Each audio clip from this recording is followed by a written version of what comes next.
Halo rekan-rekan, bertemu kembali dengan saya Kartika. Pada kali ini kita akan membahas mengenai Introduction to Statistics. Mengapa kita belajar statistik?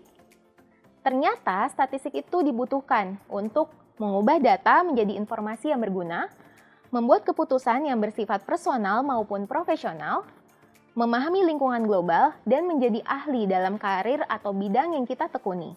Nah, jadi statistik itu akan membantu kita untuk menjadi lebih efektif, baik secara personal maupun profesional dalam membuat keputusan. Statistik itu sendiri adalah ilmu yang berkaitan dengan mengumpulkan, mengorganisir, menyajikan, menganalisis, dan menginterpretasikan data untuk membantu organisasi dalam membuat keputusan yang lebih efektif. Contoh penerapannya, dalam dunia bisnis yang pertama di bidang accounting. Biasanya statistik itu dipakai oleh auditor untuk melakukan audit pada klien perusahaan. Kemudian di bidang finance, statistik dipakai oleh investor untuk membantu dalam memberikan rekomendasi investasi. Lalu di bidang marketing, kaidah statistik digunakan untuk melakukan riset pasar.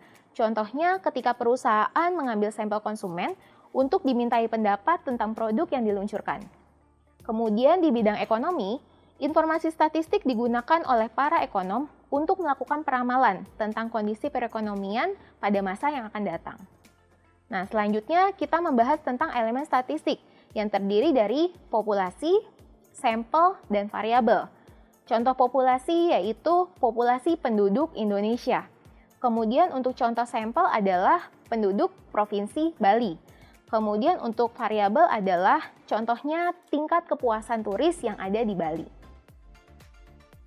Kemudian, mengenai jenis statistik, terbagi menjadi dua, yaitu ada statistik deskriptif dan statistik inferensi.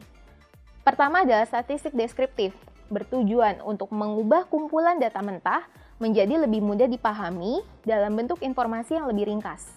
Pastinya rekan-rekan pernah mendengar tentang mean, median, dan modus. Nah, itu adalah bagian contoh dari statistik deskriptif.